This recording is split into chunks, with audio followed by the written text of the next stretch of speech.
गुरुदेव, जैसा कि हमारे कुंडलपुर में एक भोजनालय चलता है, बाकी सभी क्षेत्रों में भी चलता है, तो कई बार ऐसी परिस्थितियां निर्मित होती हैं, हम लोग उसका नॉमिनल शुल्क रखे हैं, सभी क्षेत्रों में रखते होंगे, लेकिन कई लोग ये आपत्ति करते हैं कि नॉमिनल शुल्क में क्या पूरा होता है, तो उनको यह बताया जाता है कि हम क्षेत्र से इसको चैरिटी करते हैं या क्षेत्र से इसमें सहयोग करते हैं। तो कई लोग ये कहते हैं कि ये चूंकि क्षेत्र के दान के पैसे का उपयोग है, इसलिए हमारे लिए पाप है। कई लोग यदि हम शुल्क बढ़ाने का प्रयास करते हैं तो कई लोगों की ये आपत्ति आती है कि शुल्क बहुत अधिक कर दिया। तो ऐसी परिस्थिति में हम क्या करें गुरुदेव? देखिए, आपने एक बहुत ही महत्वपूर्ण और व्यवहारिक सवाल उठाया। तीर्थ क्षेत्रों में यात्रियों की सुविधाओं को मुहैया कराना वहाँ की प्रबंध और व्यवस्था को देखने वाली कमेटियों की जिम्मेदारी है, ताकि यात्री अपनी अन्य व्यवस्थाओं से निश्चिंत होकर विशुद्धतया धर्म ध्यान कर सके। मुझे ये कहने में बहुत अच्छा लग रहा है कि कुंडलपुर कमेटी इस विषय में बहुत आगे है। यहाँ की आपकी व्यवस्थाएं लोग बहुत सराहते हैं, लेकिन इसमें एक गलतियाँ कमेटियों से हो जाती है। सब्सिडाइज करके आप लोग देते हैं, लोगों को सुविधाएं देते हैं, देना भी चाहिए, परंतु इसमें एक पैसा भी क्षेत्र कमेटी का नहीं लगना चाहिए। वो देव द्रव्य है। यहाँ जो दान आता है वो आपके भोजन के लिए आ रहा है क्या? नहीं, यहाँ तो बड़े बाबा के लिए आप इकट्ठे कर रहे हो। मंदिर के लिए बता रहा हूँ, अगर आप मंदिर के लिए, क्षेत्र के लिए दान ले रहे हो, उस दान की राशि से अगर गृहस्थों की कोई भी व्यवस्था बना रहे हो तो अप्रत्यक्ष रूप से देव द्रव्य के उपभोग करने और कराने के पाप के भागी बन रहे हो। आप भी हो उसमें शामिल। पहला पाप तो आपको लगेगा, क्योंकि गृहस्थों जो आया है अतिथि वो तो अननोन है, वो तो ये मान के चल रहा है ठीक है। फिर महाराज व्यवस्था कैसे करें? इसका बहुत अच्छा सॉल्यूशन है। आप अन्न मदों में दान इकट्ठा कीजिए। भोजन होना है, भोजन के लिए फंड इकट्ठा करिए। अब महाराज अलग फंड नहीं आता, तो मैं इसका एक सॉल्यूशन देता हूँ। बहुत सारे ऐसे खर्च होते हैं जो कमेटियों को करने पड़ते हैं और जेब से कौन कितना करेगा। हालांकि कुछ ट्रस्टों में ऐसी व्यवस्था है, आज भी आपको सीख लेना है तो गुनायतन से लिखिए। गुनायतन में कितना ही बड़ा मुनि संघ आ जाए, आरिका संघ आ जाए, एक पैसा ट्रस्ट का नहीं लगता।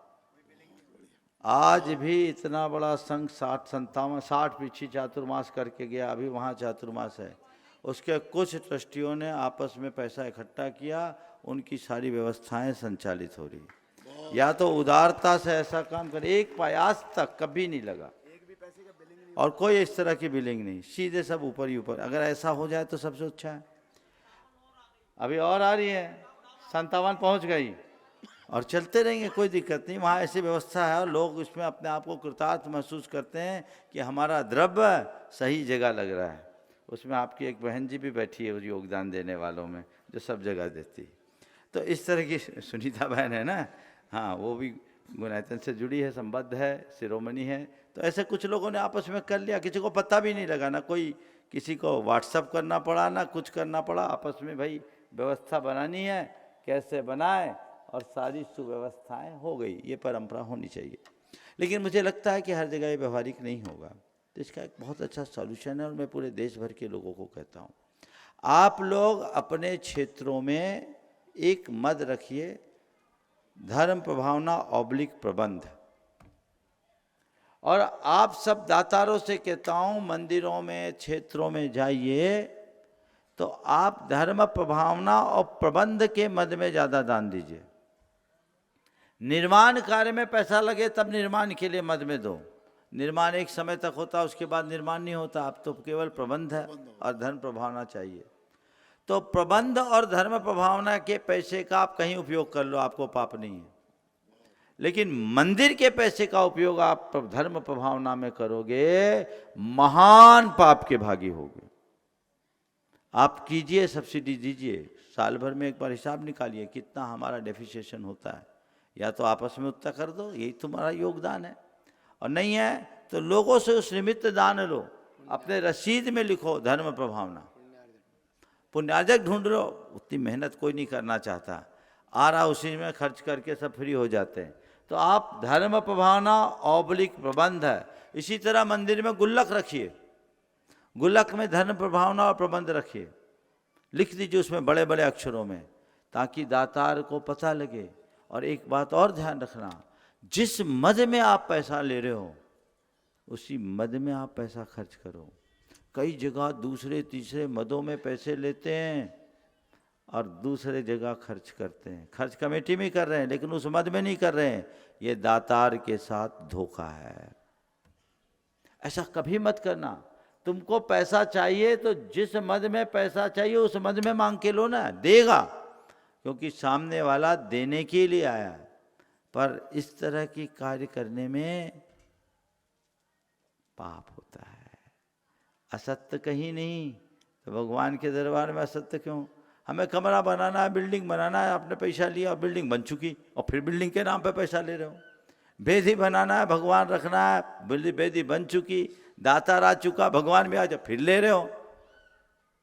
हमारा धर्म का दरबार है, ये व्यापार और कारोबार नहीं।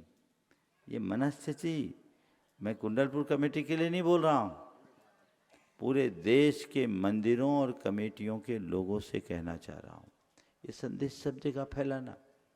अनजाने में पाप होता है, तुम्हारा कोई निहित स्वार्थ नहीं है। आपकी भावना केवल एक ही कि हम बेहतर से बेहतर व्यवस्था दें।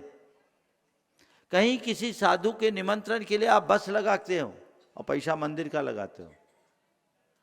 आपने मंदिर में इसलिए पैसा दिया था क्या कि लोगों के खाने में पैसा खर्च हो, बस लगाने में खर्चा हो? आपने मंदिर में पैसा अगर इसलिए डाला है, दिया है कि मंदिर की व्यवस्था अच्छी बने, तो वो पैसा खर्च करने के आप हकदार नहीं हैं। ये देव द्रव्य के उपभोग का पाप है। तो सॉल्यूशन जो मैंने बताया, बहुत सारे मंदिरों में बना रखा है ऐसी व्यवस्था, पूरे देश में ऐसा हो सकता है। अब आप सब यही सोचते भैया अभी तक चलता आ रहा है सो चलो, तो भैया मिथ्यात्व की परंपरा अनंत काल से चलती आ रही है सो चलो, ये तो चलता ही रहेगा। परिवर्तन तब आता है जब हम चाहते हैं। जब तक ज्ञान नहीं और हमने कोई चूक की, सब माफ। ज्ञान पाने के बाद भी यदि हम वही दोहराएं तो वो माफ नहीं किया जा सकता। नमो